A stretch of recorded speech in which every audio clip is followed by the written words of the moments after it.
ওরা ভাবছে যে আবার গণ অভ্যুত্থান হবে। এই যে গণ অভ্যুত্থান আবার হবে না। আপনার হেডলাইনটা হচ্ছে যে গণ অভ্যুত্থান, আবার গণ অভ্যুত্থান। না, আবার গণ অভ্যুত্থানের স্বপ্ন দেখা ঠিক না। গণ অভ্যুত্থান ২ দিন পর, পর হয় না। গণ অভ্যুত্থান হয় আপনার ডাকে আমি এসেছি, আমি রাস্তায় আসবো। গণ অভ্যুত্থান মানে কি? গণমানুষের অংশগ্রহণে। তো গণমানুষ কেন আপনার ডাকে আবার আসবে ১ বছর পরে? আপনি এমন এমন কি বিষয় আমাকে উপহার দেবেন এই কদিনে দেখিয়েছেন। আপনি তো আপনারা যারা আমাকে ডাকবেন তাদের ডাকে আমি আসব না। গণ অভ্যুত্থান যদি হয়ে থাকে তাহলে আপনাদের বিরোধী শক্তিদের ডাকে আসবে এখন। এইটাই নিয়ম। প্রতি বিপ্লব, বিপ্লবের প্রতি বিপ্লব হয়। প্রতি বিপ্লব এক এক এরা করতে পারে না। এদের ইমেজটা তখন আর থাকে না।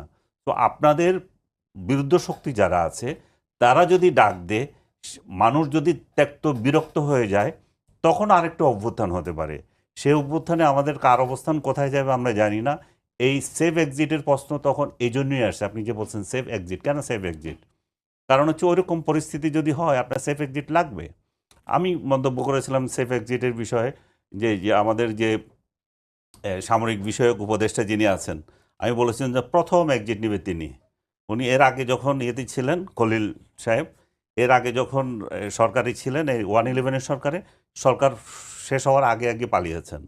তো এখনও সেফ এক্সিট যদি নেয় এভাবেই এক একজন নেবে এবং সবচেয়ে বেশি টার্গেটেড হবে আমার মনে হচ্ছে যে আসিফ নজরুল। আসিফ নজরুলকে আমি দেখি সোশ্যাল মিডিয়াতে যে ডক্টর ইউনূসের পরে বোধহয় সবচেয়ে বেশি টার্গেট করে ডক্টর আসিফ নজরুলকে। সে যে খারাপ কাজ করছে আমি এটা বলছি না। কিন্তু মানুষের ক্ষোভ তার উপরে যাচ্ছে। কেন যাচ্ছে আমি জানি না। কিন্তু আমি এ পর্যন্ত দেখেছি যে উনি অনেক ভালো, ভালো কাজ করেছেন। উনার মিনিস্ট্রিতে অন্তত চেষ্টা করছেন। কিন্তু যে জায়গায় তার ব্যর্থতা আমি যেটা দেখি সেটা হচ্ছে আইন আদালতে। এখানে বিচার প্রাপ্তির ক্ষেত্রে আমি আসামি হয়ে ইয়েতে যেতে পারছি না, আদালতে যেতে পারছি না। আদালতে আমাকে বিচারের আগে বিচার করে ফেলতেছে। আদালতে আওয়ামী লীগের আইনজীবীরা উঠতে পারছে না। তারা ব্যবসা করতে পারছে না। আমাকে কয়েকদিন আগে একজন আইনজীবী, আমি একটা মামলার বিষয়ে তাকে খোঁজ করলাম, আপনি কই? বলল যে ভাই আমি তো বিদেশে, এবং কান্নাকাটি করলো যে আমার পরিবার শেষ করে দিয়েছে, আমার সম্পত্তি শেষ করে দিয়েছে, আমার অমুক তমুক করেছে। যে আমি কি করেছিলাম? আমি খালেদা জিয়ার মামলা করেছিলাম। খালেদা জিয়ার মামলা যারা করেছে, আমি তো রাষ্ট্রের দায়িত্ব থেকে আমাকে দায়িত্ব দিয়েছে তাই আমি করেছি। কিন্তু যারা আমাদের প্রতিপক্ষ ছিল তারা, আমরা এক টেবিলে বসে খেয়েছি, আমার একসাথে চা খেয়েছি, বসছি, আমার রুম তারা ইউজ করেছে। আমরা তো তাদেরকে আক্রমণ করিনি। আজকে যেটা হচ্ছে দেখেন আপনি আদালত পাড়ায় প্রতিপক্ষের উকিল পর্যন্ত যেতে পারছে না। তাহলে আইনের শাসনের যে একটা ব্যাঘাত হচ্ছে, এই জিনিসটা এগুলো দিয়ে একটা ব্যারোমিটার দিয়ে ইয়ে করা হচ্ছে আর কি। আমি আসিফ নজরুলকে প্রসঙ্গটা এই জন্য আসছে যে উনি তো শুধুমাত্র এটার জন্য শুধু উনি দায়ী থাকবেন না। কারণ হচ্ছে যে এটা রাষ্ট্র যে কালচার তৈরি হয়েছে সেটা ওনার হাতেও নাই সব কিছু। তারপরে এই যে মব সংস্কৃতি চালু হয়েছে, এই মব সংস্কৃতি দেখার জন্য কি আবার গণ অভ্যুত্থান হবে? সেটা তো হবে না। যে গণপিটুনি দিয়ে মরছেন আপনি, রাজনৈতিক বিশ্বাসের জন্য আপনি অন্য রাজনৈতিক দলের মানুষকে হত্যা করছেন এবং রাজনীতি করার অধিকার কেড়ে নিচ্ছেন।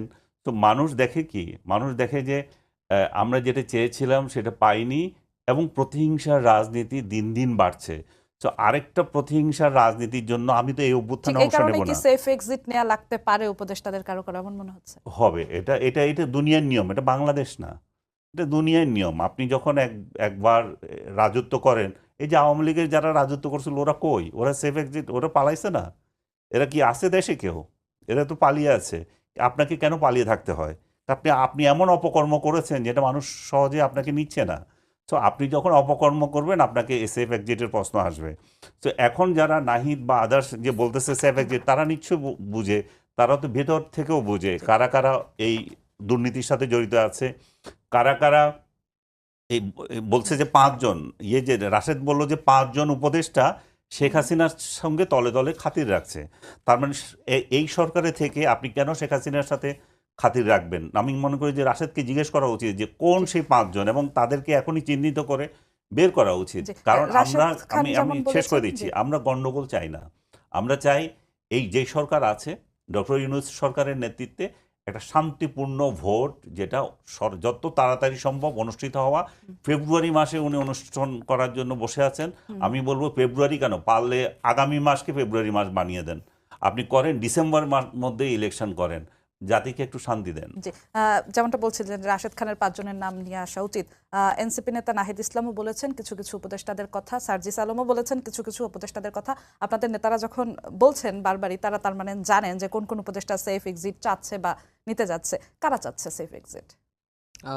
যেই সেফ এক্সিটের কথাটা নাহিদ ইসলাম বলেছেন যে কিছু উপদেষ্টাদের মধ্যে সেফ এক্সিটের প্রবণতা দেখা যাচ্ছে বা আলাপ আলোচনা আসছে, আমি ব্যক্তিগতভাবে জানি না যে আসলে কোন কোন উপদেষ্টা সেফ এক্সিট খুঁজছে, বাট এটা ট্রু যে আসলে এই বিষয়গুলো এবং এই ফেসগুলো আসলে জাতির সামনে উন্মোচিত হওয়া দরকার, তারপরে তাদের বিষয়ে জাতি সিদ্ধান্ত নেবে। এবং আরও একটা বিষয় জরুরি, সেটা হচ্ছে যে উপদেষ্টাদের নামে অনেক দুর্নীতি অভিযোগ, অনেক অপকর্মের অভিযোগ অনেক উপদেষ্টার নামে শোনা যাচ্ছে।